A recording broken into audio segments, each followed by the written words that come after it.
Good evening. This is Bob Knight. It's the 26th of June 2017. I wanted to talk about a trade. I got two trades I did today on CARA Therapeutics Inc. This is the one-year chart on CARA. No, it isn't. This is the one-year chart on CARA Therapeutics, and on a program called Stocks to Trade, put out by Timothy Sykes and his group.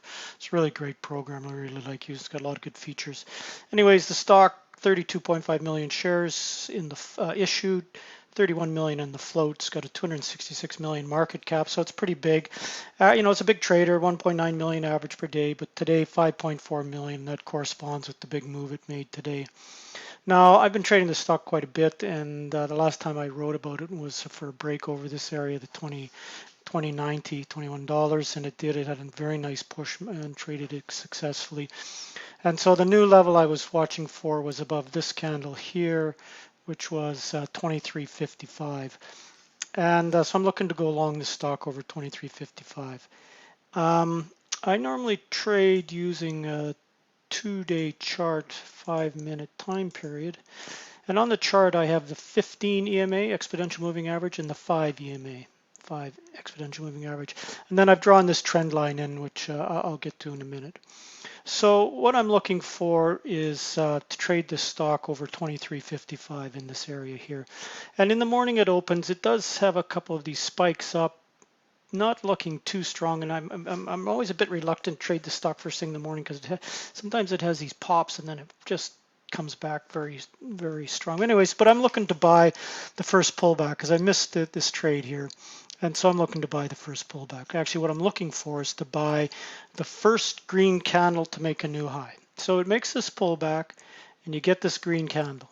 So now I'm looking to buy the next green candle to make a new high. So first green candle to make a new high, this one here. So it had a high of 23.72.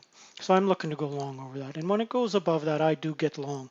I buy 2,000 shares, 23.75. Gives me a bit of a fright in here, pulling back to 23.65. But, the 23.35 really was my bailout point, just below that, because that was the old high. And or 23.55, I mean, and so if it had gone below that, I would have bailed. But it doesn't, and it perks up and away it goes. Breaks through the 24 level. I like to sell as the stock goes up. I sell my first 500 shares in here at 24.30. It does have a little pullback. This is sort of a second pullback. A person could have bought it when it made the high over this green candle here. And then I sell again at 24.80 in this area here, and then it does perk through 25 a couple of times, but starts to pull back, and I know this thing when it goes sharp. So I bailed balance at 25 bucks. But so I buy the first candle to make a new high, sell all the way up, ride it, makes this sort of double top, I bail. And so I catch the meat of the move. Then I was out of the office for most of the day. But when I came back, I saw that it just kept banging up against $25 here, banging up against $25. And I've learned that the more times a stock hits up against the resistance level, the more likely it's going to go through it, without any kind of severe pullback. It keeps banging up to it, but no severe pullback. And then I drew this trend line in there. So from this one, and then touches on this where it pulls down. So it's really coming into the support area on this trend line. It's near the end of the day.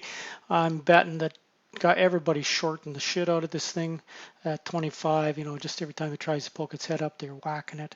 And because they're making 20-30 cents a trade on it, I guess, scalping it. So I'm watching for over 25, and it does break through 25. And I was going to go long, and I thought, no, I better wait until it breaks above this high here, 23 or 25.15. And sure enough, when it does, I actually pull the trigger a bit early, and I get filled at 25.15. But fortunately for me, it does take off. It was a breakout, and it does take off. I sell 500 shares at 25.50, 500 25.55, and the balance at 25.60. I didn't really want to hold it. It looked like it was running into trouble or just sort of resistant, and I didn't want to hold it overnight, so I'm out. But it ends up being a great trade for. I mean, I could have held it and traded up at 26 after hours. But so I'm buying the first pullback, which is a very strong strategy, and then buying the breakout. For me, this breakout was a no-brainer because that ascending triangle like that, it just had to go. Once if it broke through 25, there was going to be a lot of short covering. Anyways, so there's my trade. Thanks.